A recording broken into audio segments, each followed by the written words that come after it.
Lola! Apo, anong ginagawa mo rito? Paano ka nakarating dito?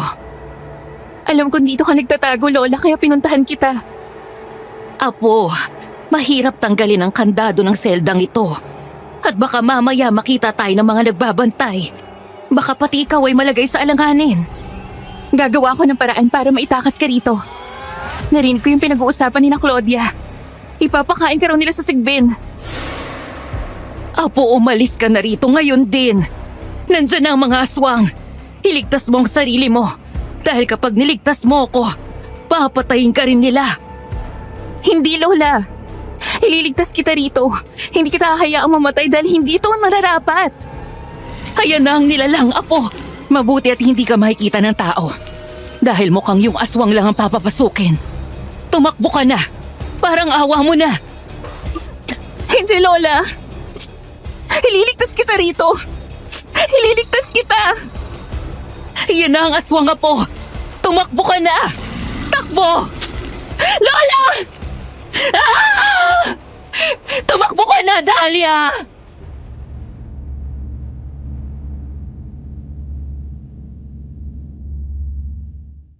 Magandang araw po, Miss Ligaya.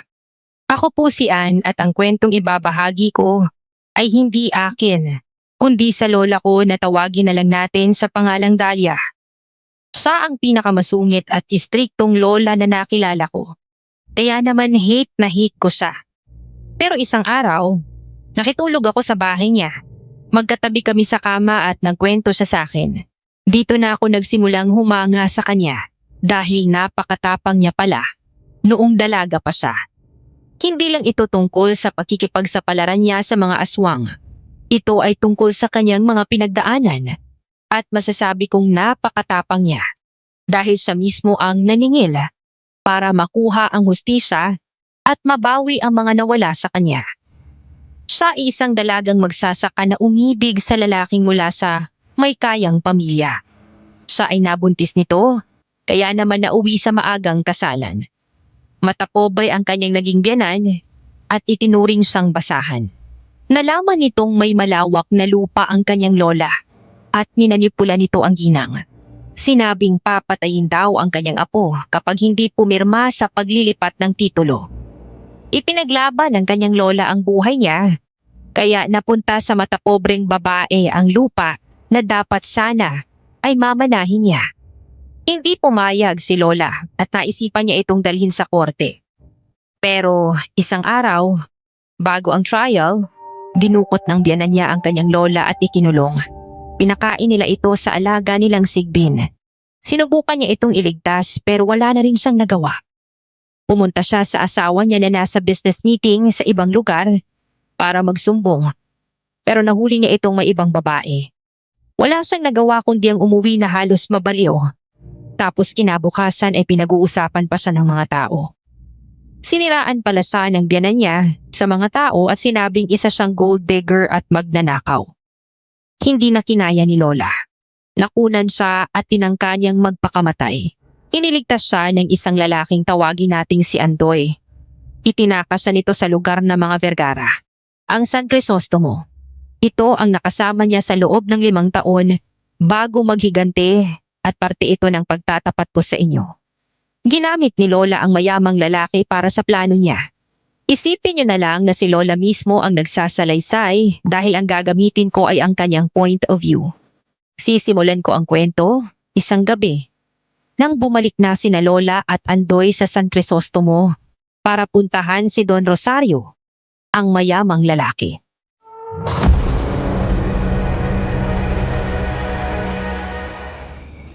Andito na tayo sa San Crisostomo pero malayo pa ang tutuluyan natin. Bakit ba kasi gabi pa, Dahlia? Marami naman tayong ibang bakanting oras. Andoy, kapag pumunta tayo rito ng araw, baka makita tayo ng mga Vergara. Sira agad ang plano ko. Dahlia, sigurado ka na ba talaga sa desisyon mo? Sigurado na ako sa desisyon ko. Anong pagkakakilala mo kay Don Rosario? Siya yung bagong lipat sa San Crisostomo. Ilang buwan pa lang simula nang lumipat siya. Mas malaki ang kinikita niya kumpara sa mga Vergara. At siya yung tipo ng tao na hindi nila pwedeng banggain dahil maraming koneksyon. Isa pa, siya yung nagbigay ng pondo sa bagong tayong eskwelahan sa baryo. Katulong din siya ng mga Vergara sa pagpapatayo ng isang malaking resort doon sa may San Crisostomo. Ano bang balak mong gawin? Nalaman ko sa kaibigan kong taga rito. Naghahanap daw ng personal na katulong si Don Rosario. At papasok ako sa kanya para akitin siya. Mamanipulahin ko siya para makinabang ako sa kanyang pera at kapangyarihan. Sa ganitong paraan, makakapaghiganti ako sa mga Vergara. Babawiin ko ang lupa namin ni Lola at pagbabayarin ko sila para makamit ko ang hustisya sa pagkamatay ni Lola. Pasensya ka na ha. Hindi ako masyadong mayaman. Isa lang akong guro sa pampublikong paaralan. Hindi kita matulungan dyan sa gusto mo. Hindi masyadong marami ang pera ko. Ayos lang, Andoy. Dahlia, hindi mo ba napansin? Parang marami nang nagbago sa San Crisostomo at parang masyado na siyang liblib. Hindi na marami ang mga bahayan tsaka parang masyadong sukalan na dito. Hindi ba dati kahit gabi kalat ang mga tao? Meron pa kayong mga nakatira dito? Dapat kasi hindi ka na sumama sa akin eh. Hindi naman kita sinasama eh. Hindi kita pwedeng pag-isahin dito, Dahlia. Paano kung makita ka ng mga Vergara at ipapatay ka nila dahil buhay ang natitirang saksi sa mga ginawa nilang kawalangian? Kahit anong mangyari, kaya kong protektahan ng sarili ko. At saka ayokong makasagabal ka sa mga plano ko na baka ikapahamak mo pa. Hindi lang yun ang ipinag-aalala ko. Parang maraming nagbago sa lugar na ito at hindi maganda yung kutob ko eh. Narinig mo ba yun? Parang angin ng aswang na pumatay kay Lola. Pero parang mas malalim at mas nakakatakot. Andoy, bilisan mo na yung pagmamaneho. Oo, bibilisan ko na.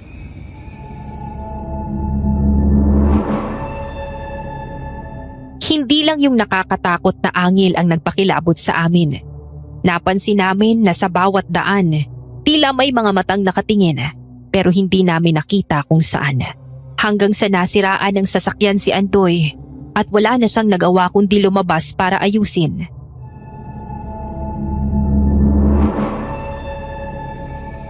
Sira ang baterya. Papalitan ko lang ha. Andoy, bilisan mo. Parang may yapak na paparating sa kinaroroonan natin. At parang hindi tao. Parang masyadong malaki ang pagitan ng mga hakbang tapos mabigat. Teka lang, Dahlia, mabilis na to. Andoy! Oo na, Dahlia, mabilis lang to. Kumalma ka lang dyan. Pero Andoy, Ha? Ano ba yun? sa likod mo! Ha? Ha?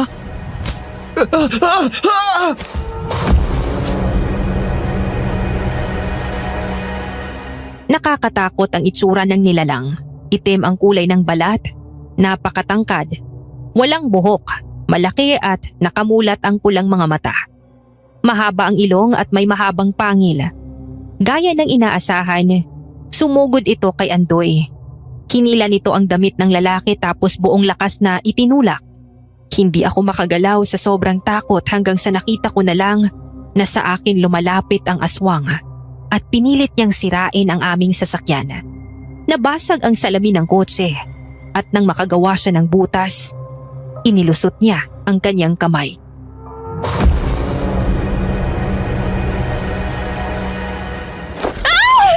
Anong gagawin mo?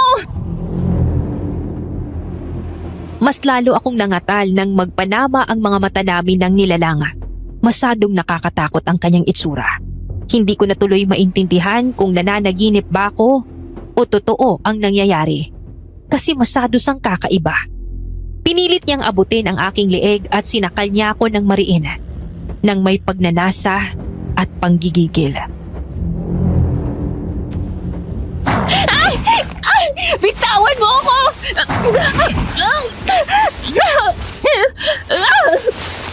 Gusto ko ang dugo mo. Malayo ka pa lang ay naamoy na kita. Bitawan mo, sabi ako! Pinilit kong magpumiglas pero walang laban ang lakas ko sa lakas niya.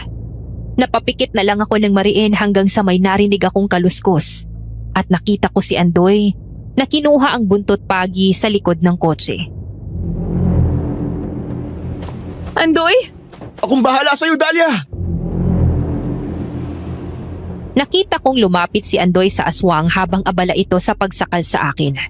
Malakas niya itong hinampas ng buntot pagi. Napahiyaw ang nilalang at nabitawan niya ang leeg ko. Nagduduwal ako sa sobrang sakit. Muling inatake ng nilalang si Andoy pero mas mahina na ito. Hanggang sa tuluyan na itong mawala ng lakas at matumba. Lumapit naman sa akin si Andoy. Dahlia, tumakbo na tayo! Oo, Andoy! Tinulungan ako ni Andoy na makalabas sa kotse at tumakbo kami ng mabilis, dala ang aming mga importanteng gamit. Nakarating kami sa isang waiting shed at doon muna kami tumigil nang masiguro namin na hindi na kami masusundan ng aswang.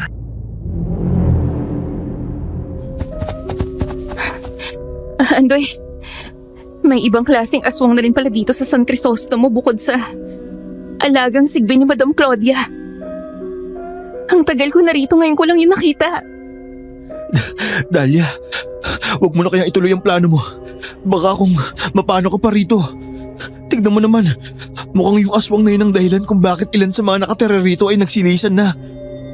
Andoy, nandito na tayo. At kahit anong mangyari, itutuloy ko yung plano ko. Pero Dahlia, delikado na. Hindi mo ba iniisip ang kaligtasan mo? Kaya kong sarili ko. Ilang beses ko bang sasabihin sa'yo yun? Pasensya na, Dahlia. Saan na nga pala tayo tutuloy? Sa bahay ni Tia.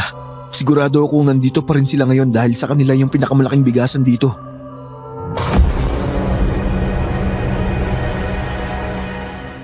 Hindi na normal sa lugar na yon. May mga babaeng nababalita na bigla na lamang nawawala o kaya ay natatagpo ang patay. Sabi ng mga tao, yon ay dahil sa aswang. Pero hindi ako sumuko. Nagpalista ako sa mga gustong maging personal na kasambahay ni Don Rosario. At sa araw ng interview, nagsuot ng maiksi at pitis na palda. Pagdating doon, ay ako ang pinakamaganda. Kaya ako ang unang nilapitan ng tauhan ni Don Rosario.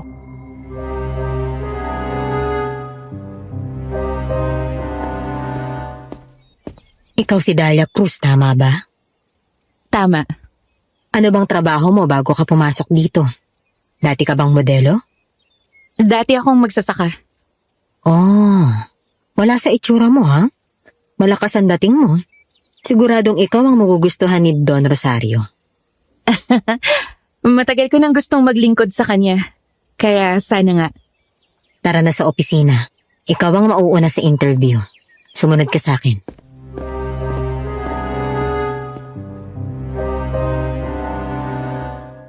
Sumunod ako sa babae. Tinapunan ko pa ng sulyap ang mga kasabayan kong aplikante na mukhang nainggit sa akin. Ngumisi lang ako sa kanila at kumembot-kembot habang naglalakad. Sa pasilyong dinadaanan namin papunta sa silid ni Don Rosario, hindi ko maiwasan ang mahiwagaan. Ang kulay nito ay pulang-pula at may naamoy akong malansa.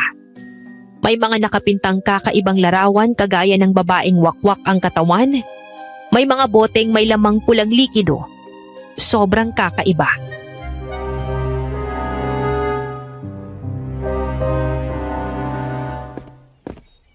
Dahlia, bakit ang bagal mo? Bilisan mo na at mabilis mainip si Don Rosario. Bakit po ba ganito dito? Sobrang kakaiba. Huwag mo nang pansinin ang mga yan. Mahilig lang talaga si Don Rosario sa mga nakakatakot na konsepto. Ganun po ba? Ang mabuti pa, bilisan mo na. Huwag mo nang isipin ang mga yan. Opo.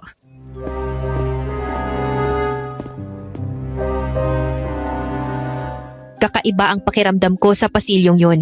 Pero isinawalang bahala ko na lang ito dahil marami pa akong plano. Pagdating sa loob ng opisina, agad kong sinalubong ang lamig ng bentilador at amoy ng mamahaling tabako. Bumungad sa akin ng isang lalaking halatang nasa edad 50 na, pero matikas pa rin ang pangangatawan. Aminado kong gwapo siya. Parang si Fernando Poe Jr. Maupo ka. Sige po, Don Rosario. Sinadya kong ililis ang aking palda habang umuupo at lalong lumitaw ang makinis at maputi kong mga hita.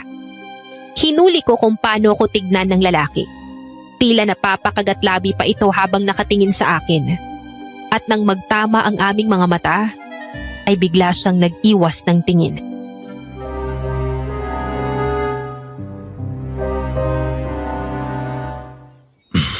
Amara, iwan mo na kami rito. Masusunod po, Don Rosario. Ano ngang pangalan mo? Dalia Cruz. Dahlia, pangalan ng isang magandang bulaklak. Ang ganda ng pangalan mo.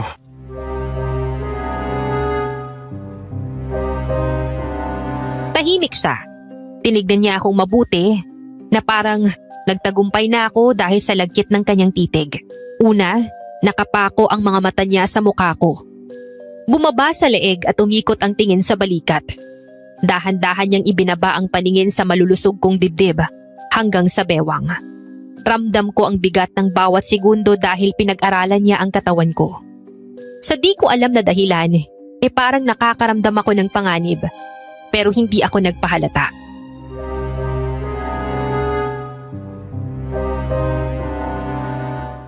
Ilang taon ka na? 28 po. May karanasan ka na ba? Po? Alam mo ang ibig kong sabihin.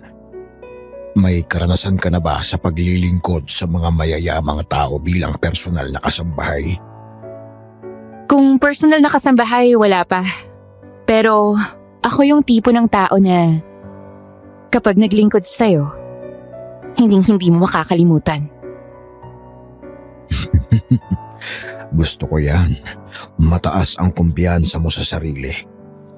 Kung sakali baka nga hindi kita makalimutan dahil ikaw ang aking unang personal na kasambahay. Walang dahilan para hindi tumaas ang kumpiyansa ko sa sarili ko. Lalo na't kaharap kita, Don Rosario. Alam kong ayaw mo sa mga mahihina. Mukhang masipag ka rin naman at mapagkakatiwalaan pero kaya mo bang sundin ng hindi labag sa loob ang mga iuutos ko? Lahat ng iuutos mo, susundin ko. Lahat? Sigurado ka ba dyan? Oo, lahat.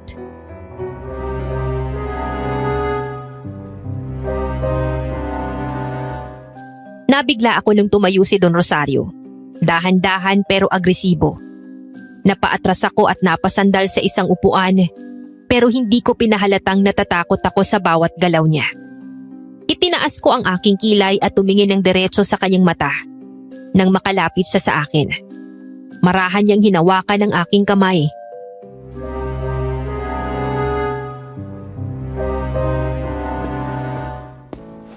Yan ang gusto ko sa personal na kasambahay.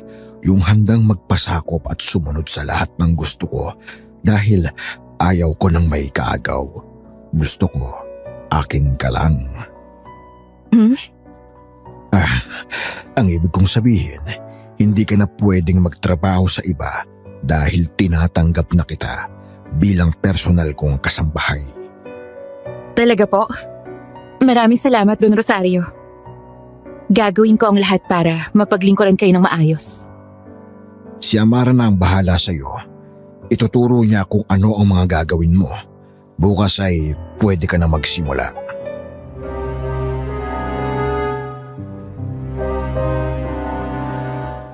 Aaminin ko, hindi ko pa rin makalimutan yung mga nakita ko sa pasilyo.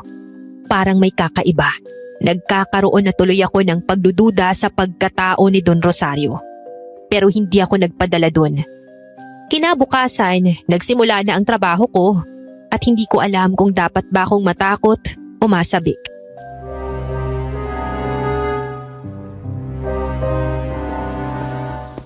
Dalia, dito ka muna ha. Ikaw na muna ang bahalang maglinis ng kwarto ni Don Rosario. Dahil nagpapahinga ngayon yung katulong na gumagawa niyan. Sige po, ako na bahala rito. Dalia, kapag may iniutos si Don Rosario, bilisan mo ang kilos ha. Ayaw niya nang naiinip. Ang gusto niya, nakukuha niya ang lahat ng mabilis at walang pasintabi. Tatandaan ko yan, Miss Amara. Sige, lalabas na ako. Galingan mo ha. Opo.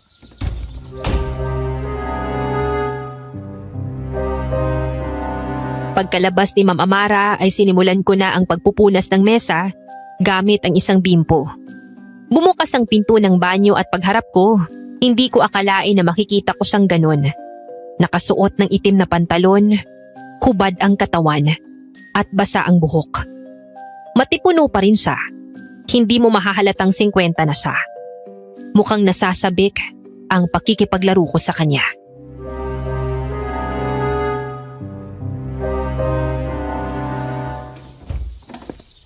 Oh, Dahlia, ang aga mo ah. Sabi ko naman sa inyo, Don Rosario Gagalingan ko sa trabaho. Isasama kita sa opisina ko at ipapakilala kita sa mga tauhan ko bilang bago kong personal na kasambahay. Bakit naman kailangan pa nila akong makilala? Mahalaga na kilala ka nila para alam nila kung sino pa ang mga pagkakatiwalaan sa mga personal na bagay. Don Rosario, tulungan na kitang magkabit niyan. Sige, Dahlia.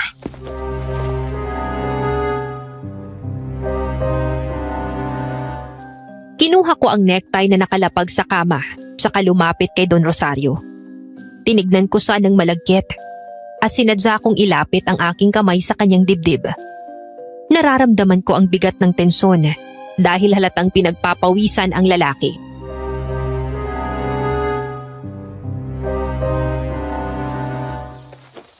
Alam nyo, ngayon ko lang to gagawin sa isang lalaki. Sana pagpasensyahan nyo kung hindi pa ako sanay. Hindi sanay? Kung ganitong klase nga lang ng pag-aalaga, natutuwa akong ikaw ang napili kong personal na kasambahay.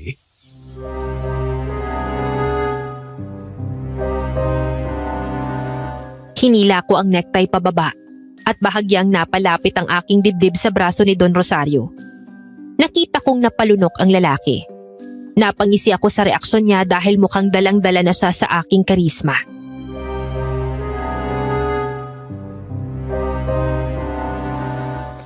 Tama na ba to? O hihigpitan ko pa? Ikaw ang bahala kung gusto mong higpitan. Nako, kapag hinigpitan ko baka masakal ka. Ikaw din.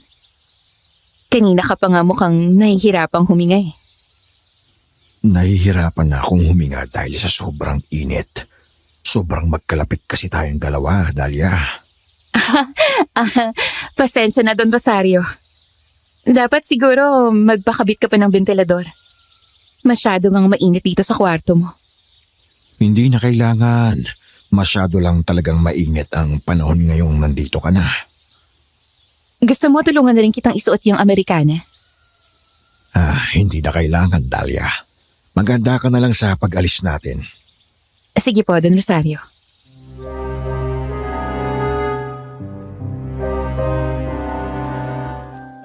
Umaayon sa aking plano dahil mukhang nagkakapuwang na ako sa puso niya. Kinagabihan, nagpaalam na ako na hindi na muna ako matutulog dahil pupuntahan ko si Andoy para kumustahin siya.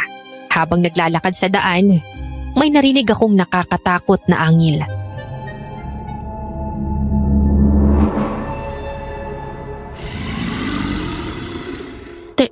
Teka, ano yun? Pamilyar yung angil na yun Diyos ko po, kailangan ko magmadali. Alam kong aswang yon. Yung aswang na pumatay sa lola ko. Kaya lakad takbo ang aking ginawa para makalayo.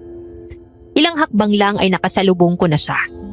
Ang malaking aswang na may anyong parang kambing, pero mas nakakatakot ang itsura. May mahabang tenga, pulang mga mata, mahahabang pangil at itim ang kulay ng balat. Hindi na ako nakatakbo nang sakmalin niya ako at nawalan na ako ng balanse at natumba sa lupa. Bitawan mo ako! Ikaw ang pumatay sa lola ko!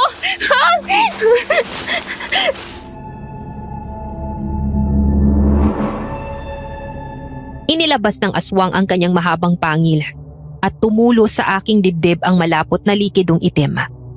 Parang hinalukay ang sikmura ko dahil sa sobrang baho. Ito ay napakalansa na bulok na amoy. Pinilit kong kumilos. Nagkapakapa sa lupa at nang hawakan ko yung isang bato, inihampas ko yun sa kanyang ulo bago pa niya ako masakmal.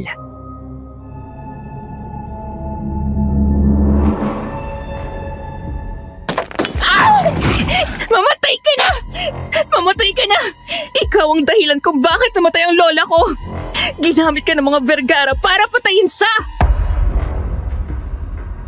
Wala nang nagawa ang aswang nang paulit-ulit ko siyang pinukpok sa ulo ng bato. Nang sa tingin ko ay mahina na siya, saka ako tumakbo. Pero bago pa ako makalayo, parang naistatwa ako sa aking kinatatayuan dahil parang may sumabit sa aking damit. Paglingon ko, nakita ko ang aswang na ninangat-ngat ang suot kong damit para pigilan ako. Walang iya ka! Hindi mo talaga ako tatantanan? Utos ba ito ng amo mo, ha? Nalaman niya na ba ang pagbabalik ko sa San Crisostomo? Kaya pinakawalan ka niya para saktan ako?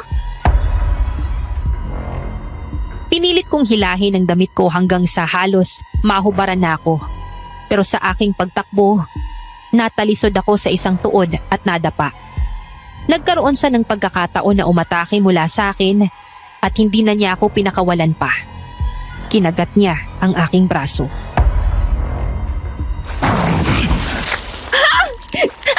Aray! Walang iya ka! Teka, may tao. Tulong! Tulungan niyo ako! Papatayin ako ng aswang! Dahlia! Andoy? Dahlia!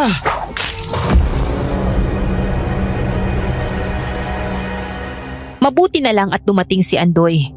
Meron siyang dalang buntot pagi. Paulit-ulit niyang hinampas ang aswang hanggang sa manghina ito at hindi na makagalaw. Kinarga na niya ako hanggang sa makauwi sa aming bahay, pero bago pa kami makalayo, nakita ko ang tauhan ni Don Rosario na lumapit sa aswang at may dala siyang tali na panggapos. Hindi siya makikipaglaban pero ililigtas pa niya yon. Nabalot ng pagtataka ang isip ko hanggang sa makauwi kami ni Andoy.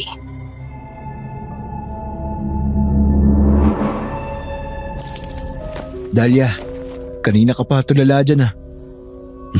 Parang hindi ka nga nasasaktan sa sugat mo habang binubuhusan ko nitong langis ng lana. Papatakan din natin ito ng kandila kasi maraming mikrobyo ang laway ng aswang. Bukas, huwag ka na munang pumasok kay Don Rosario. Magpahinga ka na muna. Andoy, kailangan kong pumasok dahil mukhang mas kailangan ko pang makilala si Don Rosario. Para alam ko din kung paano ako makikipaglaro sa kanya. Bakit? May natuklasan ka ba kanina sa unang araw mo sa kanya? May mga kakaibang bagay sa bahay niya. Lalo na dun sa pasilyo na papunta sa opisina niya. Nakita ko rin yung tauhan niya kanina, Andoy. Nung pauwi tayo, dumating siya at mukhang kinuha yung aswang na parang alaga niya na nakawala sa kulungan. Sabi ng lolo kong albularyo, ang mga mayayaman daw ay nag-aalaga ng aswang kasi pinaniniwalaan nila na nagdadala yun ng swerte sa kanila. Hindi na nakakapagtaka kasi ikaw na nga ang may sabi, mayaman si Don Rosario. Tsaka baka kaya may mga kakaiba sa bahay niya ay sumasamba siya sa demonyo. Hindi ko alam. Basta may kakaiba akong pakiramdam, Andoy. Mukhang mas kailangan ko maging maingat sa mga plano ko. Dahlia, wag mo na kaya ituloy. Anong sinasabi mo? Bakit? Nandito na tayo eh. Naalala ko, 2 taon nang nakalilipas. Marami pang tao rito. Hindi kaya may kinalaman din si Don Rosario sa aswang na nakita natin kanina?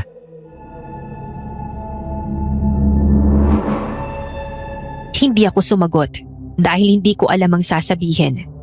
Pero aalamin ko ang sekreto ni Don Rosario. Kinabukasan, pagpasok ko sa trabaho, nasagot ang ilang tanong sa aking isip.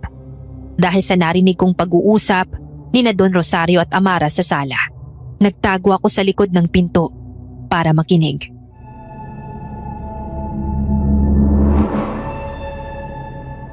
Don Rosario, bakit ho ninyo babawiin lahat ng perang iniambag ninyo sa pagpapatayo ng resort ng mga Vergara? Nakakadismaya ang mga Vergara na yan. Kagabi may isang dayong namatay dahil hinayaan nilang nakawala yung alaga nilang Sigbin. Tapos ngayon, kine-question na sila ng mga otoridad. Itinatanggi nila na alaga nila yung Sigbin at ako ang pinalalabas nilang nag-aalaga dito dahil malamang sa akin nila ito binili. Ano na lang ang sasabihin ng mga tao kapag nalaman nila na nag-aalaga ako ng aswang para mas lalong yumaman?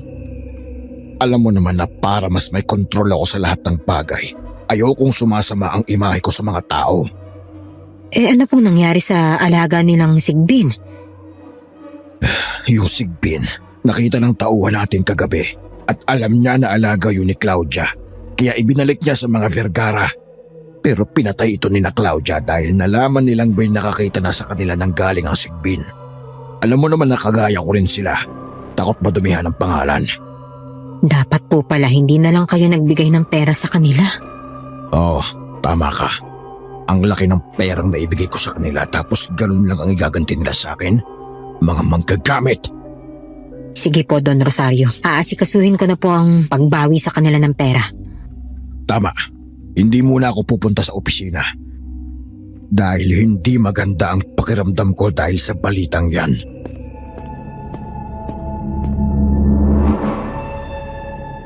Pagkatapos ng lahat ng narinig ko, ay agad na akong napangisi. Alam ko na ang sikreto ni Don Rosario. Sa kanila pala kumukuha ng Sigbin ang mga Vergara. Nang makaalis si Amara, ay sinamantala ko ang pagkakataon para makalapit kay Don Rosario at gawin ang aking trabaho na parte ng plano. Siyempre kahit may pagdududa, meron pa rin akong gustong makuha sa kanya.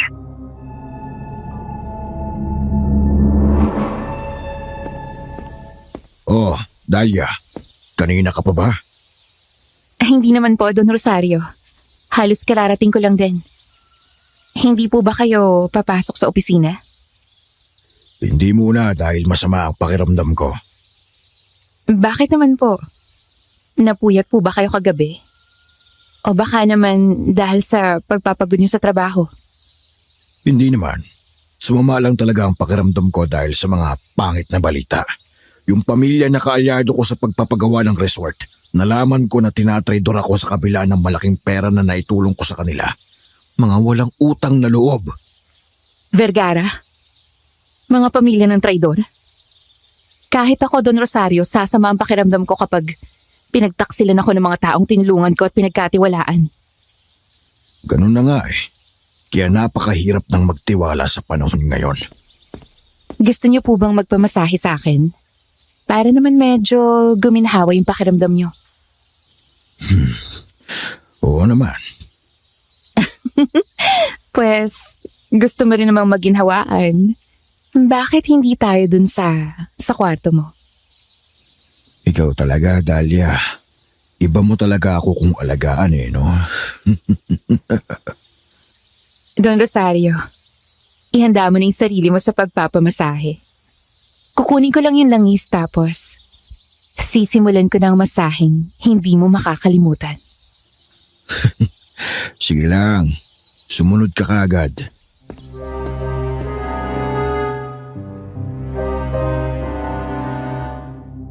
Hindi lang masahe ang gagawin ko.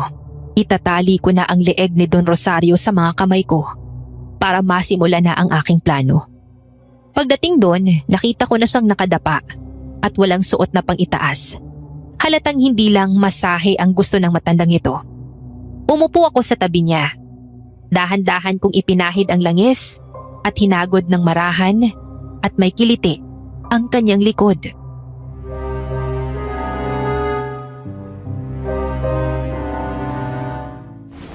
Marunong nga palang magmasahe, Dahlia. Hindi rin. Unang beses pa lang to. At ikaw din ang unang lalaking minasahe ko ang likod. Tama ba yung ginagawa ko? Sige. Ibaba mo. Diyan pa konti. Ayan, sige. Pinagpapawisan po yata kayo, Don Rosario. Gusto mo bang buksan ko yung isa pang ventilador? Huwag na, Dahlia. Kahit buksan mo yan, maiinitan pa rin ako. Tsaka, ayaw kong mabitin sa ginagawa mo. Kung subukan kaya natin sa dibdib, para mahaplos ko din yung puso mo. Kasi tumatanda ka na eh. Nagkakaproblema na sa pusong matatanda. At sabi ng lola ko, nakakatulong din ang paghagod paminsan-minsan. Sige nga, Dahlia.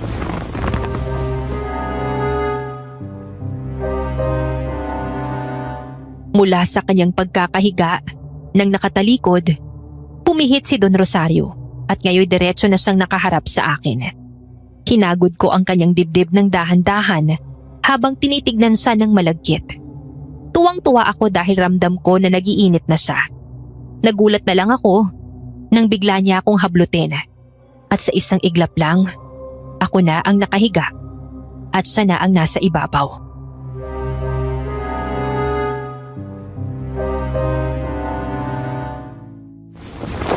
Don, teka, bakit ka nakatingin sa braso ko? Napaano yung sugat mo dyan? Hindi ko agad napansin yan kanina. Wala yan. Nasugatan lang sa bahay dahil sa hindi ko pag-iingat. Hindi naman siguro masasaktan yan sa gusto kong mangyari. Anong gusto mong mangyari? Kanina pa akong hindi makatiis, Dahlia. Gustong-gusto na kitang angkinin. Kung yan ang gusto mo. Pero, tandaan mo na may kapalit ang bawat halik at haplos na makukuha mo sa akin. Basta ikaw, Dahlia, kahit ano, ibibigay ko bilang kapalit. Maangkin lang kita. Sisingilin kita pagkatapos nito.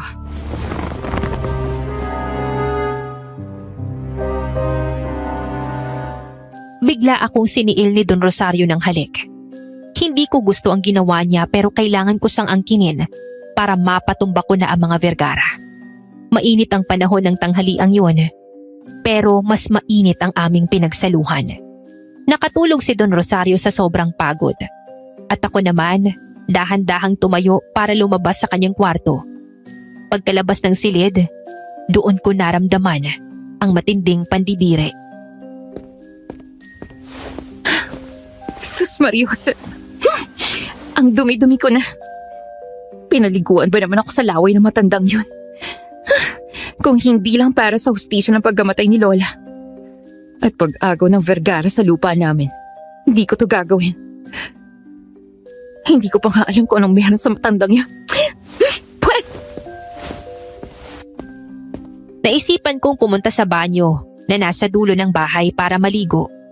Nang dumaan ako sa sala, nakita kong may mga bantay na hindi pamilyar ang mukha.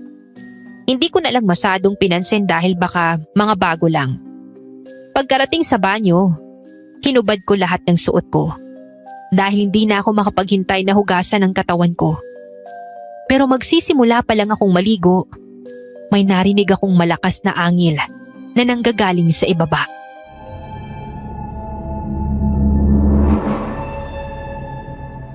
Diyos ko, ano yun? Hangil na naman ba ng aswang?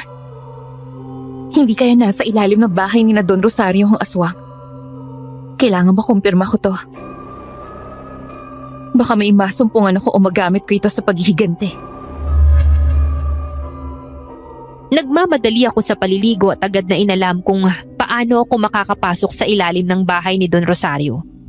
Pagkalabas ko ng banyo, saglit akong huminto at siniguradong walang katulong na makakakita sa akin. Pero sa paglabas ko, Teka, bakit parang sobrang laki naman ng mga dala nilang sako? Parang hindi karne laman kundi tao. Ha? Baka naman namamali lang ako na iniisip. Baka naman baka o kaya malaking baboy. Ibig sabihin, posible talaga na may mga alaga silang aswang. lalo akong ginanahan sa paghahanap. Dumiretso ako hanggang sa dulo ng pasilyo at napansin ko na parang may bahagi ng dingding na pwedeng mapihit. Dahan-dahan ko itong kinapa at itinulak. Bumukas ito na parang pinto at lumitaw ang makipot na daan pababa. Ito na siguro yan. Mukhang wala namang makakakita sa akin.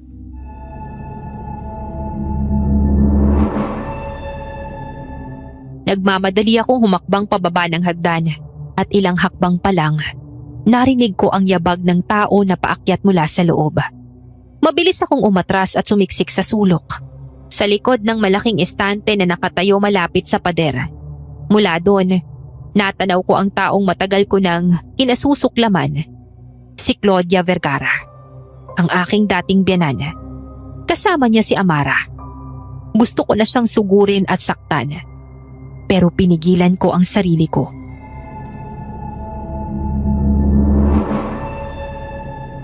Hindi ka ba natatakot sa binabangga mo, Madam Claudia Vergara? Kapag nalaman ni Don Rosario na pinasok mo ang kanilang basement, ipapapatay ka niya. Wala naman kayong dapat itago sa akin dahil alam ko namang may alaga kayong sigbin. Gagamitin mo lang yan para mayroon kang ebidensya sa mga pulis para masira mo ang pangalan ni Don Rosario. Talagang aabot ba sa ganitong punto para lang mapagtakpan ang ginagawa mo at saka para ibalik namin yung pera? Tauhan ka lang niya. Sino ka ba para makialam? Claudia! Alam ko lang na ginagawa mo yan para ibalik ko ang perang binawi ko. Huwag mo lang sayangin ang oras mo dahil dalawa ang pamimilian mo sa pagpunta rito. Burahin ang mga nakuha mong larawan o lalabas kang patay. Don Rosario, nagkalat ang aking mga bantay mula sa loob ng bahay mo hanggang sa kalsada. Kapag nagsisigaw ako, tatawag agad sila sa mga pulis. Malakas pa naman ang boses ko. Maririnig din nila ang putok ng bala. Ayaw mong masira ang imahe mo, hindi ba? Ano bang gusto mo? Pera?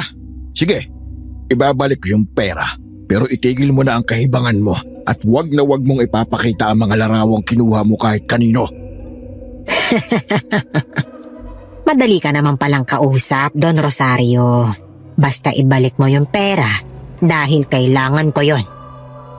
Ibabalik ko na yung pera, pero wag na wag ka nang babalik dito at hindi ka na makakahingi ng tulong sa akin.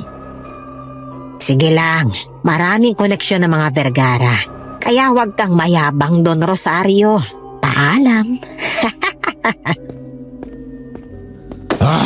Nakakapikon talaga ang babae na yan. Amara, ibalik mo na yung pera sa kanya at baka mamaya kung anong gawin ko sa kanya. Opo, Don Rosario.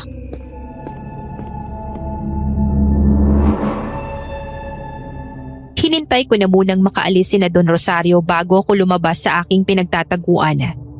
Nangangata lang aking kamay sa galit. Pero pinilit kong kumalma.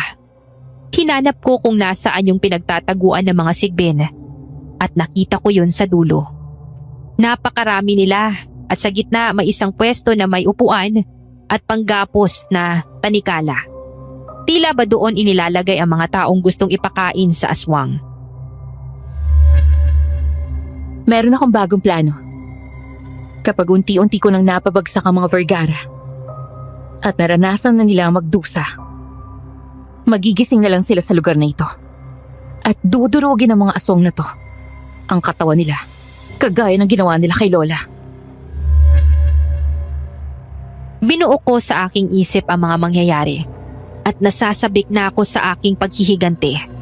Pero hindi ko inaasahan na isang sigbin ang nakawala at agad niya akong sinakmal. Bitawan mo ako! Bitawan mo ako, aswang ka!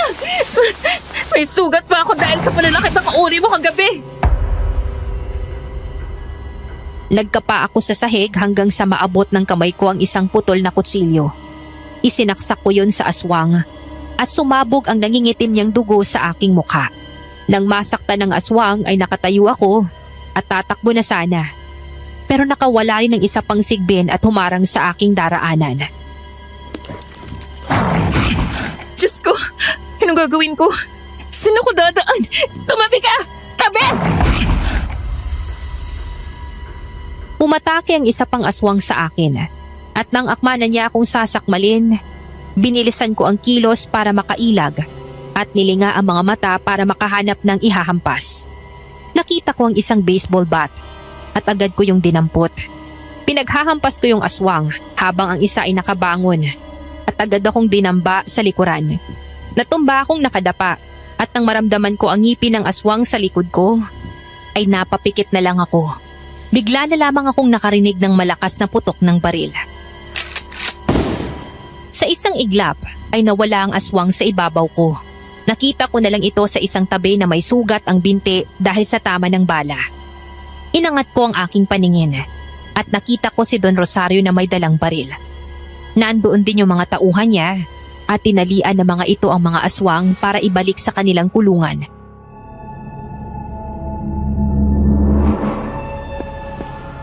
Dahlia, okay ka lang ba? Ano ba kasing ginagawa mo dito? Naligaw lang ako rito. At di ko akalain na Hindi ka dapat pumunta dito. nag-aalaga ka pala ng mga aswang. Hindi na ako magtatrabaho dito. Dahlia, may dahilan kung bakit nag-aalaga ako ng aswang. Pakinggan mo muna ako. Hindi. Ayoko na rito. Ayoko na sa inyo, Don Rosario.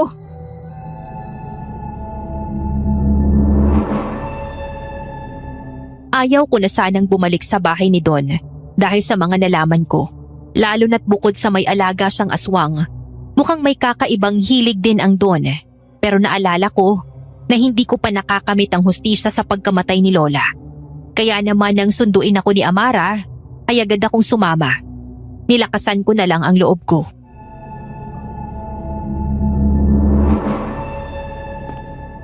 Ayoko na magtrabaho sa'yo, Don Rosario. Nakakatakot dito sa bahay mo. Bakit mo pa ako pinapunta? Hindi kita pinapunta rito para magtrabaho ka ulit sa akin. Para saan pa? Ayoko na sinasayang oras ko, Don Rosario. Gusto kong sabihin sa'yo na kaya lang ako nag-aalaga ng sigbin ay para manatili ang aking kayamanan. Hindi ko ito ginagamit para saktan ang kung sino-sino. At saka isa pa, kung napansin mo man na may kakaiba sa bahay ko, yun ay dahil mahilig ako sa mga katatakutan. Baka kasi mag-isip ka ng kung ano-ano. At paano mo naman ako makukumbinsa sa paliwanag mong yan para lang bumalik sa'yo? Nung 3 araw na wala ka, Dahlia, hindi ako mapakali. Para na ako nababaliw. Dahlia, parang hindi ko nakakayanin pag malayo ka sa paningin ko. Gusto kitang nakikita kaya bumalik ka na rito. Hindi bilang katulong ko. Gusto kitang maging akin dahil nung una kitang makita ay nabihag mo na ang puso ko. Tanda mo pa ba yung sinabi ko nung una tayo magsiping sa kama? Hindi mo ako basta-basta maaangkin ng libre. Kailangan, palaging may kapalit. May utang ka pa nga sa akin eh. Hindi mo pa nababayaran yung mga halik na nakuha mo sa akin nung nakaraan. Dahlia, ako si Don Rosario Crisostomo. Isang makapangyarihan at mayamang negosyante dito sa San Crisostomo. Lahat ay kaya kong gawin para sa'yo. Ano ba ang gusto mong kapalit? Pera? Karangyaan? Malaking bahay at lupa o negosyo? Kulang pa. Ano? Sabihin mo sa akin. Gusto kong magamit ang mga alaga mong aswang balang araw para ipalapa ang isang pamilya. Sinong pamilya ang tinutukoy mo? Ang pamilya Vergara. Pareho pala tayo ng kaaway kung ganon. Sige, pumapayag na ako. Ibibigay ko ang lahat ng hiling mo pero mangako ka sa akin na wala nang ibang pwedeng umangkin sa'yo dahil akin ka na habang ako ay nabubuhay. Oo naman, Don Rosario. Sa'yo lang ako. Sayong sayo.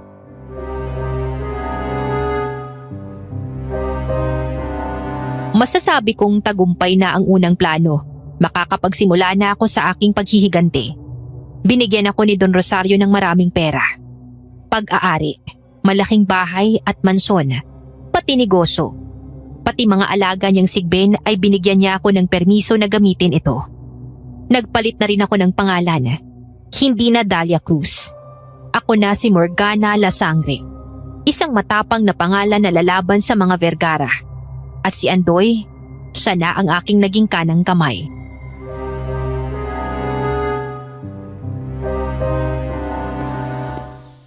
Nakahanda na ang mga kailangan natin, Morgana. Papel para sa kontrata at mga sertipiko at dokumento na mapapaniwala ang mga Vergara na totoo ang nilikha nating organisasyon. Andoy, siguraduhin mo na pipirmahan nila ang kontrata. Hindi kaya tayo makukulong sa gagawin natin, Dahlia. Ipapangalan natin yung lupa nila sa atin bilang ambag nila sa pagtatayo ng resort. Pero hindi naman talaga tayo magtatayo ng resort. Hindi tayo makukulong dahil peking dokumento ang hawak ng mga Vergara. Wala naman talaga sa kanila ang titulo ng lupa. Kay Lola pa rin yung nakapangalan. Hindi pwedeng dalhin ni Claudia ang kaso niya sa korte dahil mabubukay ang ginawa ninyo. Ibig sabihin, hindi natin maipapangalan sa'yo yung lupa. Sa lola mo pa rin dahil illegal yung pagbebenta nila ng lupa sa'yo. Pinaghandaan ko to, Andoy. Hindi naman kailangan ipangalan sa akin ng lupa dahil ganito ang gagawin mo. Kapag pumirma na sila ng kontrata, huwag mo munang isipin ang paglilipat ng titulo ng lupa dahil sigurado akong hindi nila yung kayang pirmahan. Wala naman silang tunay na papeles na pinangahawakan. Kaya hindi nila pwedeng ibenta ang lupa sa atin. Paikutin mo sila. Bulagin mo sa karangyaan. Ipakita mo na kung hindi nila pipirmahan ng kontrata, malaki ang oportunidad na mawawala sa kanila. Alam ko na, kapag ginawa natin yun, mababaliw sila kakaisip kung paano makukuha ang inaalok natin. Pero ang tanging kondisyon lang ay ibenta ang lupa nila. Tama. Para mapagtanto nila na hindi talaga nila mapapakinabangan ng lupang inagaw nila. At sa alok natin, masasabik sila dahil siguradong mas malaki ang kikitain nila kesa manatili itong sakahan. Huwag kang mag-alala, Andoy. Alam ko na ang mangyayari. Kaya hindi tayo himas ng rehas. At baka nakakalimutan mo. Hawak ko ang investigador nila. Talagang pinaghandaan mo ang mga gagawin, ha? Oo.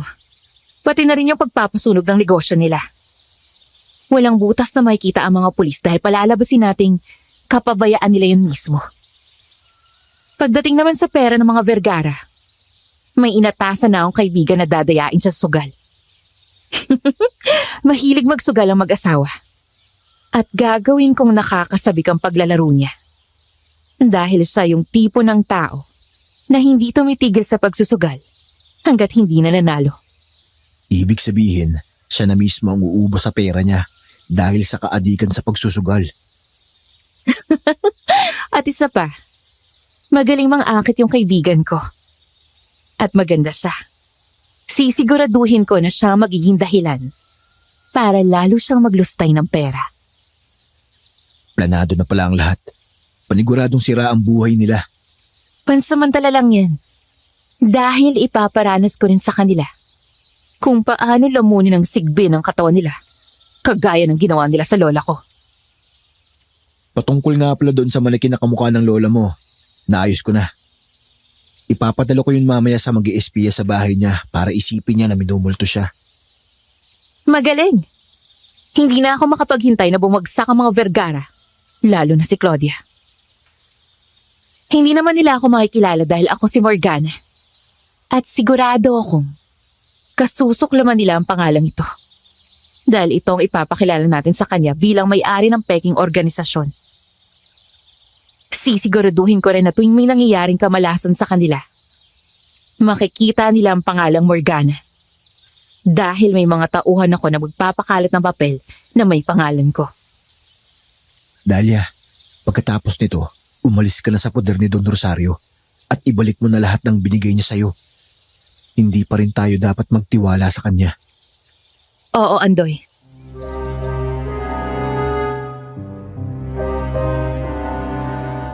Isang buwan naming ginawa ang pagsira sa buhay ng mga Vergara. At sa maikling panahon na yon ay nakita na agad ang resulta. Wala na ang dalawa nilang negosyo at sugapa na sa pera ang asawa ni Madam Claudia. Ngayon, nababaliw na sila sa kakahanap kung sino si Morgana. Kaya naman nagpadala ako ng liham na nakikipagkita sa kanya sa restaurant. At sa wakas, nagtagpo na ang aming landas.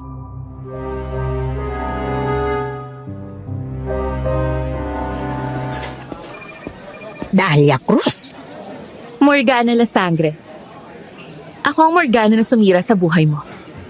Nakita mo naman siguro ang pangalan ko sa mga papel na biglang lumilitaw tuwing may nangyayari sa inyo. At ako rin ang may-ari ng peking organisasyon na hindi nyo mahanap. Paanong mangyayari na ikaw si Morgana? Wala ka namang kahit anong pag-aari. Sa totoo nga lang ninakaw ninyo pa ang lupa namin. Ikaw ang magnanakaw ng lupa. At hindi lang lupa ang ninakaw mo. Pati na rin ang buhay ni Lola at ang kapayapaan ko. Hindi ka pa nakontento? Pati asawa ko nagawa mong lasunin yung isip? Hindi totoo yan. Hindi totoo yan. Tanggapin mo na ang katotohanan. Tingnan mo nga yung sarili mo. Yung damit mo para nabasahan dahil wala ka ng perang pambili. Hindi mo na nga maayos yung sarili mo eh. Mukhang doble ng edad mo sa itsura mo ngayon dahil wala ka ng negosyo at ipinagbili na ng asawa mo ang bahay niyo para lang sa pagsusugal niya. Walang hiya ka. Magbabayaran mo ang mga ginawa mo sa akin. Magbabayad ka. Ibabalik kita sa putik kung saan ka nang galing. Hindi mo yan magagawa, Madam Claudia Vergara. Dahil dire-diretso na yung pagbagsak mo. At hindi ka na makakabangon dahil susunduin ka na ni kamatayan. Walang hiya ka! Walang hiya ka! Karma mo yan. Dahil sinira mo ang buhay ko. Kulang pa yan sa mga ginawa mo.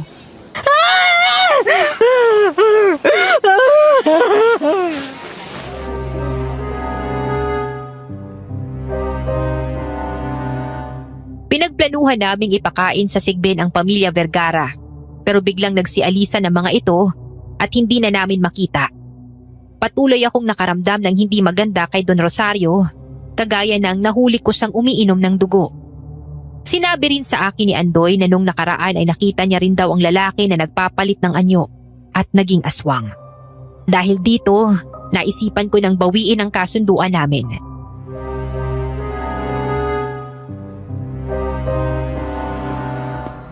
Dahlia, magpapakasal na tayo. Bakit naman biglang ayaw mo na pala sa akin? Tapos na ang lahat. Nakita ko na bumagsak ang mga Vergara at hindi na ako magpapakaabala pang maghanap sa kanila para ipakain sila sa mga Sigbin.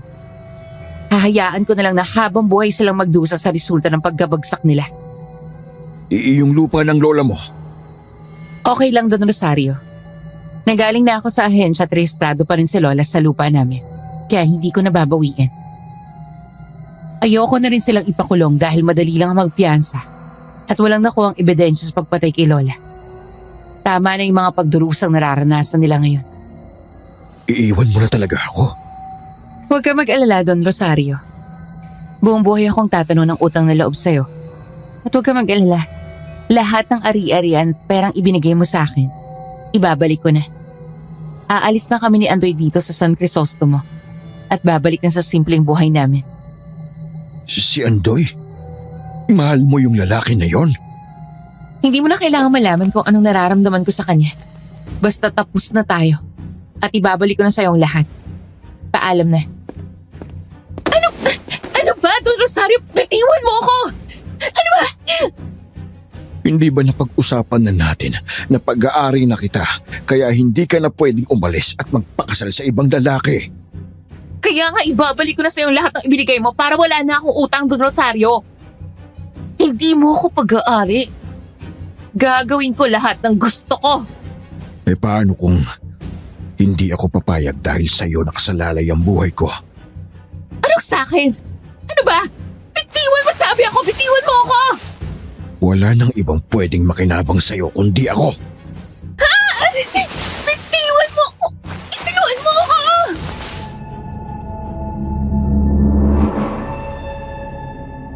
Hindi pa nakontento si Don Rosario sa paghila sa akin.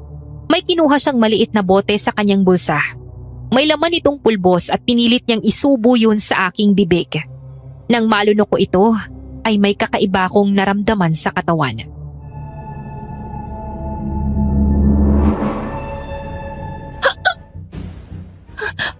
Ano yung sinubo mo sa akin? Walang giya ka. Pampahina para hindi ka na makaalis kahit kailan. Walang giya ka. Nanghina ako. Nanlalambot ako. Ito, nahihilo na ako. Anong ginawa mo sa akin?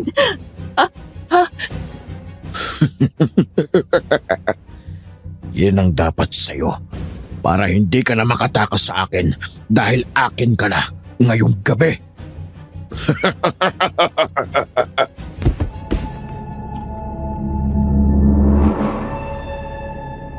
Tuluyan na akong natumba sa sahig.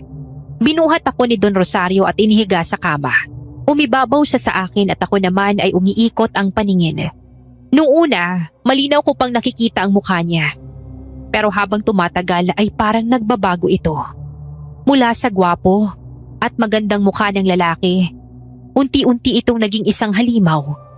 Itim ang kulay ng balat, malaki at nakamulat ang pulang mga mata. Mahaba ang ilong at may mahabang pangil.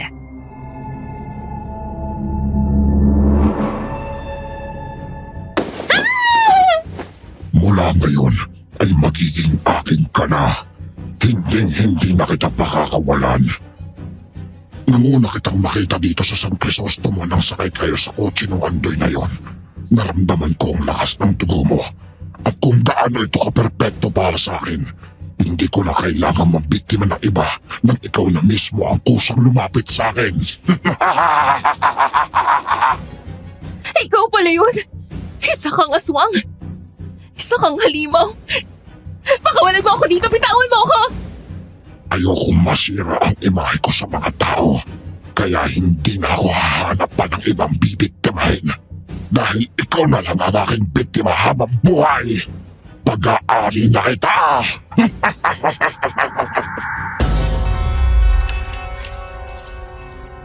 Hinawakan niya ng mahigpit ang aking braso.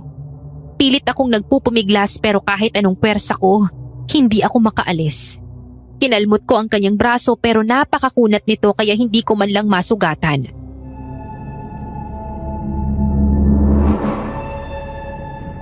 Huwag mo nang subukan pang banlaban dahil hindi mo magugustuhan.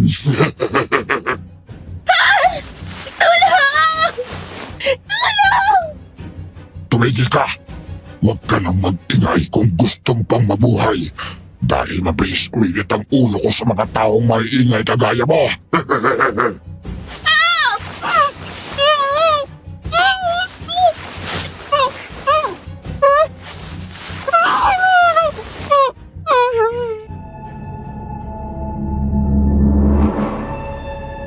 Tinakpan niya ng panyo ang aking bibig at pagkatapos ay kumuha siya ng tali sa ilalim ng kama.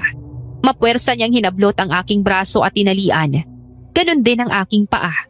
Pinapawisan na ako ng malamig at nangangatal ang buong katawan dahil bukod sa nakakatakot na kanyang ginagawa, nakakakilabot pa ang kanyang itsura.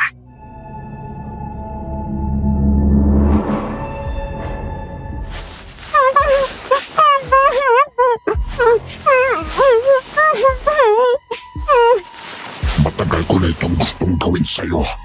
Pero nakipaglaro muna ako dahil alam ko naman kung anong habol mo sa akin. Gusto mo lang akong gamitin sa paghihiganti sa mga Vergara.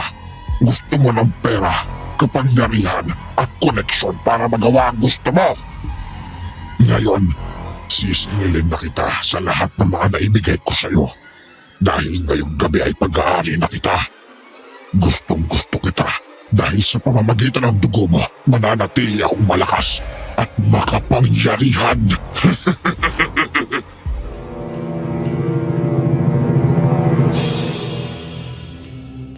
Inilabas ni Don Rosario ang mahaba niyang dila sa aking leeg. Pagkatapos ay naramdaman ko na lang ang matinding hapdi at ang panay na pag-agos ng dugo. Inilapit ng lalaki ang mukha niya sa leeg ko at uhaw na sinipsip ang mga umaagos na dugo. Mas lalo akong nahilo at nawala ng lakas. Kaya di na ako makapanlaban. Ilang saglit lang ay nawalan na ako ng malay. Kinabukasan, nagising ako na wala na sa tabi ko si Don Rosario at ako ay nasa isang hindi pamilyar na lugar. Ramdam ko rin ang napakahapdi kong sugat sa leeg.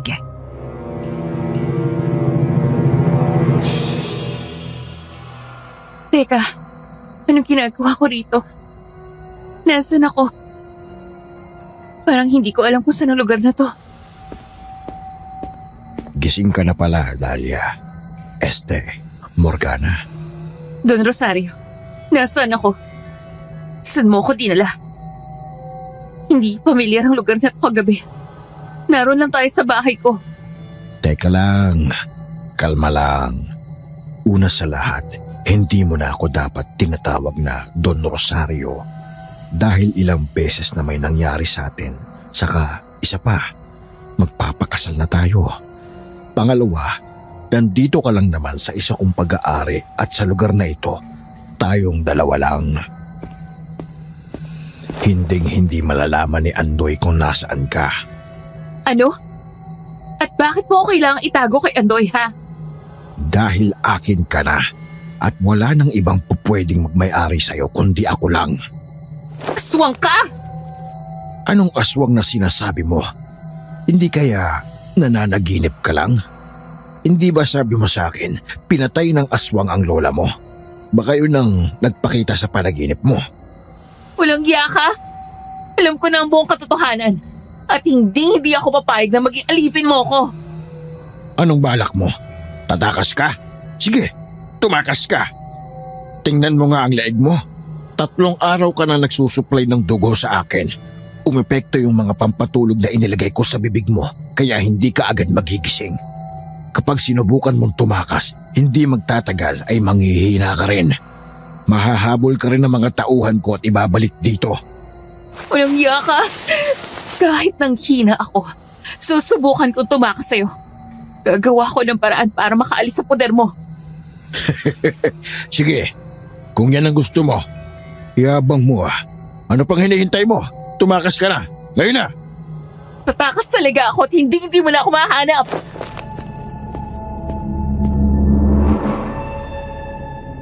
Agad akong lumabas sa kwarto na yon at pagdating ko sa kusina, nakita ko ang mga tauhan ni Don Rosario. Ang mga katulong niya, mga bantay maliban kay Amara. Sila ay magkakasalong kumakain sa mesa, pero hindi normal na pagkain ang kinakain nila, kundi mga hilaw na karne ng tao at mga sariwang lamang loob. Nakakakilabot silang panoorin. Parang mga patay gutom at puno ng pagnanasa ang kanilang mga mata.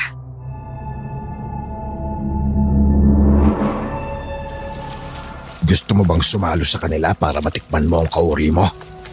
Walang hiya ka? Hindi ko gagawin yon. Mga halimaw kayo! Kalma. Ang katawan ng mga taong yan ay nanggaling sa mga ospital. Wala nang kamag-anak na kumuha sa kanila nang sila ay mamatay. Kaya binili namin kasi mapapakinabangan pa rin naman. Kapag walang dayong naliligaw na pwede naming biktimahin, sila na lang ang aming kakainin. Kaysa naman sa pumatay pa kami, di ba? Mas okay na ito. Hindi naman kami ang umaatake kundi ang mga alaga naming sigbin. Nung nakaraan nga, pabuti na lang at nakatakas ang sigbin ni Madam Claudia. Kaya siya ang pinagdudahan ng mga tao. Ang mga sigbin na yon, hindi lang basta pampayaman. Sila rin ang tagahanap ng aming pagkain. Minsan lumalabas din ako kapag uhaw na ako sa dugo. Gaya nung unang beses na nagkatagpo tayo. Walang hiya kayo! Mga halimaw kayo!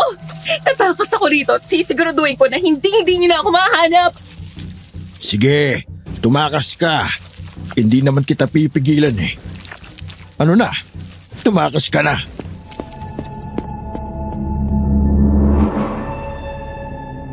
Hindi na ako nagsalita at agad na tumakbo palabas. Alam kong hindi naman talaga ako totoong pinapatakas at pinaglalaruan lang. Kailangan kong makaisip ng paraan paano tuluyang makatakas. Pero mukhang walang paraan. Isang malawak na kagubatan ang kinaroroonan ko at halos walang daan palabas.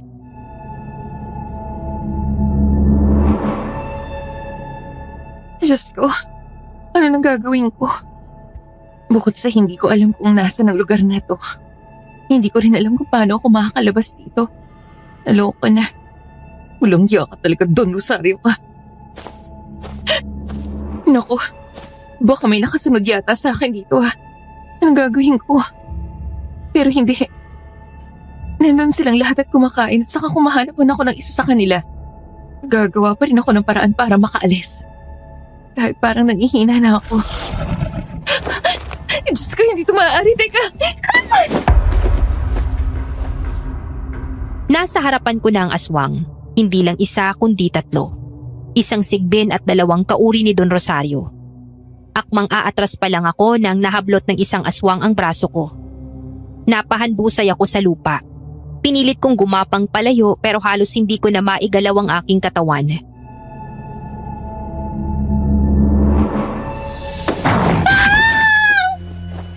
Tulungan niyo ako!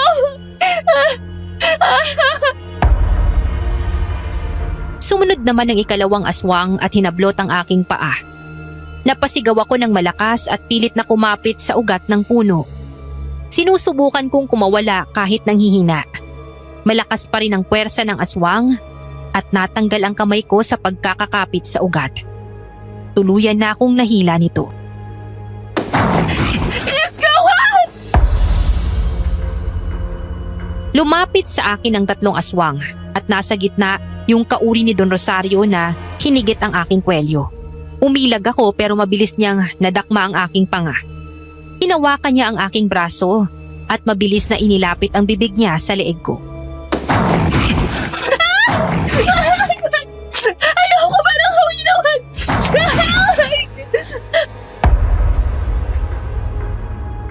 Napapikit ako ng mariin nang ibukan niya ang kanyang bibig at inilapit ang matutulis na ngipin sa aking balat.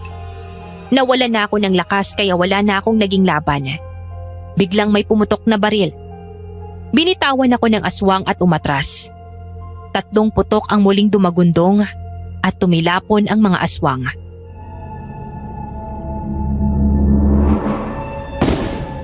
Huwag niyo siyang saktan! Layuan niyo siya!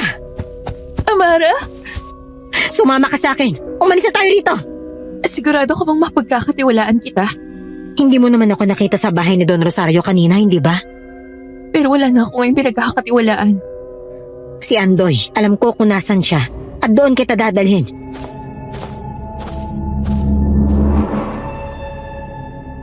Pagkarinig sa pangalan ni Andoy ay agad akong sumama. Pero sa kalagitnaan ng aming paglalakad ay napansin ko na ang dinadaanan namin ay tila pabalik sa bahay ni Don Rosario.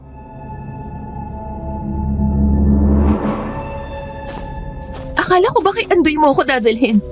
Bakit parang pabalik yata ito sa bahay ni Don Rosario? Nandun ba si Andoy? Tumigil ka! Huwag ka na magsalita! Hindi! Hindi ako sasama sa'yo. Niloloko mo lang ako.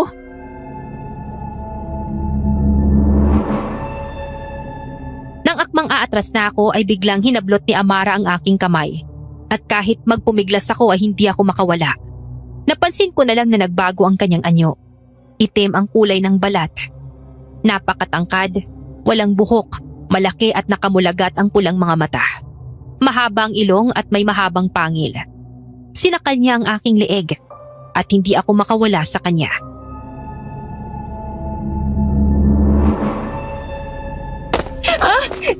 Bitawan mo ako! Bitawan mo ako! Nasabi na naman sa iyo ni Don Rosario, hindi ba?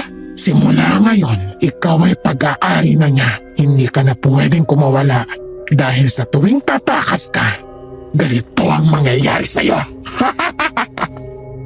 Walang giya ka! Walang giya kayo! Lumalaban ka pa rin kahit tangay na kita sa leeg, ha? Etong para sa'yo!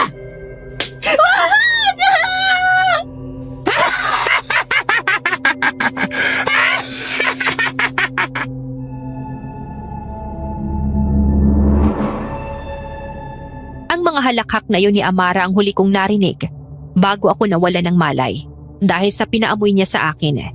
Nagising na lang ako sa bahay ni Don Rosario. Nakahiga sa kama at nakatali ang mga paa at kamay. Nakaupo si Don Rosario sa tabi ko at pinupunasan ng bulak ang aking leeg.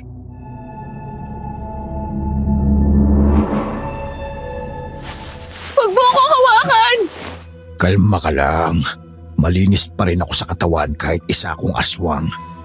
Puno ng alikabok ang leeg mo dahil sa pagtakas mo kanina. Walang giya ka! Ikaw ang mismong lumapit sa akin, Dahlia. Sinamantala ko lang ang pagkakataon, lalo na at parehas nating kailangan ng isa't isa. Hindi na kita kailangan! Dahil tapos na yung paghihiganti ko! Ang problema ay kailangan kita lalo na yung dugo mo. Aray! Ah!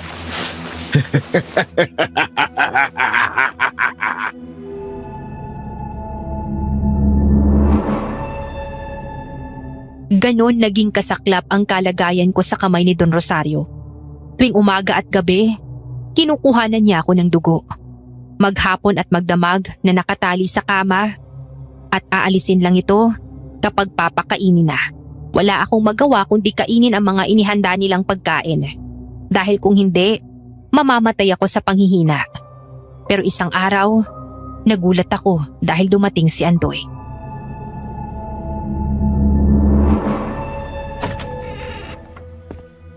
Andoy, anong ginagawa mo rito? Ililigtas kita rito, Dahlia. Pero paano mo nalaman ang lugar na to? Paano ka nakapasok dito? Nagtrabaho ako sa kanila bilang tagakuha ng mga bangkay sa ospital at nalaman ko na nandito ka.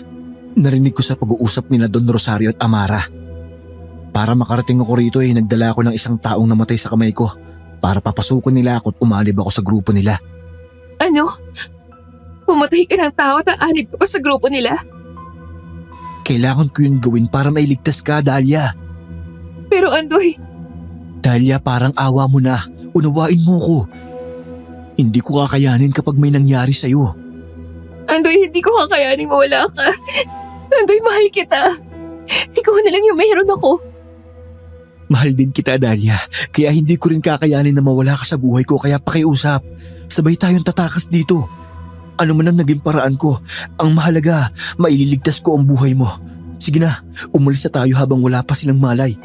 Nilagyan ko ng pampatulog ang alak na ipinainom ko sa kanila.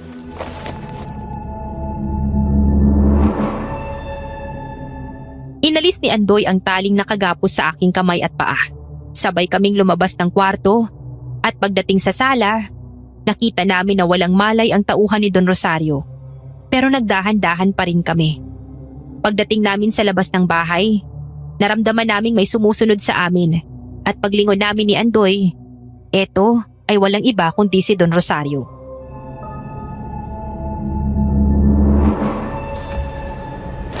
Andoy, si Don Rosario! Wagas na pag-ibig nga naman. Andoy, nakaya mong pumatay ng tao para sa mahal mo. Para ialay sa amin at mabawi si Dahlia? Oo, dahil lahat ay gagawin ko para kay Dahlia. Ilalayo ko siya sa'yo at kung kailangan pumatay ng tao ay talagang gagawin ko. Bakit? Akala mo ba kaya mo ko, ha? Kahit anong mangyari, hahanapin ko si Dahlia. Bitiwan mo ako! Bitiwan mo ako! Bitiwan mo siya dahil kung hindi mamamatay ka.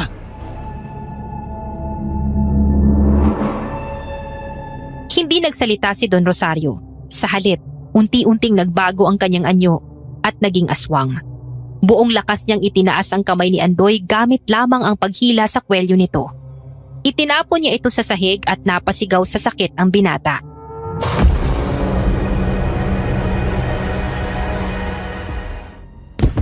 Andoy! Ibabalik na kita sa kwarto. Wala nang ibang pwedeng magmay-ari sa'yo. Hindi! Bitiwan mo, sabi ako, bitiwan mo ka! Huwag kang makulit kung ayaw mo. Bitiwan mo ako! Napalingon ako at nakita kong tumayo si Andoy at may hinugot sa kanyang bulsa. Maliit na baril. Palibhasa ay nasa likod siya ni Don Rosario. Hindi nito napansin ang pagtutok niya ng baril. Ilang sandali lang, umalingaw-ngaw ang sunod-sunod na putok ng baril sa paligid.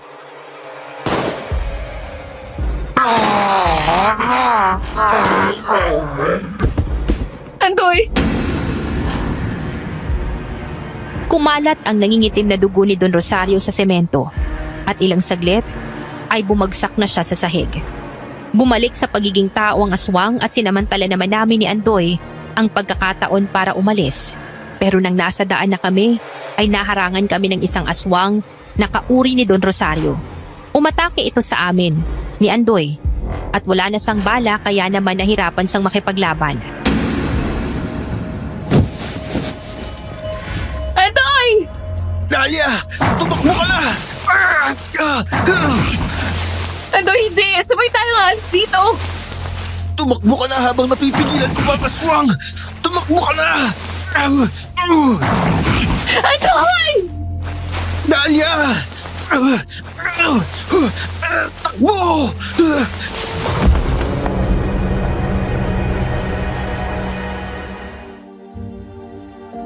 Wala na akong nagawa kundi ang tumakbo habang umiiyak. Hindi ko na iligtas si Andoy. Hindi ko na iligtas ang mahal ko. Nakarating ako sa kalsada at sa sobrang hina, nawala na ako ng malay.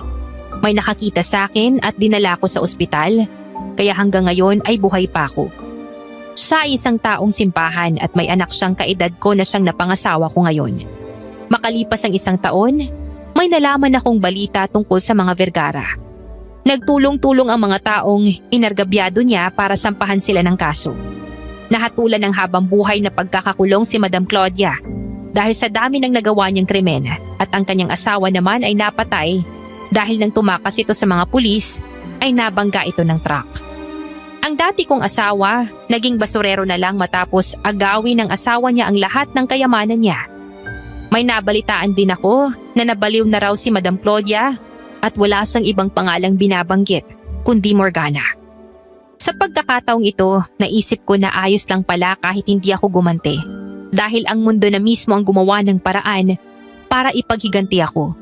Nang dahil sa ginawa ko, nalagay sa alanganin ng kaligtasan ko at nawala ang pinakamamahal ko na si Andoy.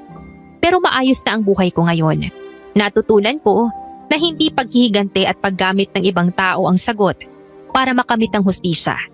Dahil kung kasamaan ang nananaig sa puso ng tao, masama din ang ibabalik sa kanya. Hanggang dito na lang po ang kwento ni Lola at masasabi ko na naging masaya naman siya pagkatapos ng lahat ng yun. Sa piling ni Lolo. Sa piling ng bago niyang pamilya. Pero walang ibang nakakaalam sa mga nangyaring yun kundi kaming pamilya niya. Maraming salamat po sa pakikinig. Lubos na gumagalang, Ann. Para sa mga tagapakinig, bakit kaya sa palagay nyo, paghihiganti ang naisip ni Daya kaysa ipakulong o patayin agad yung mga Vergara? Pakilagay ng sagot sa comment section at huwag kalimutang mag-like and subscribe. Maraming salamat po.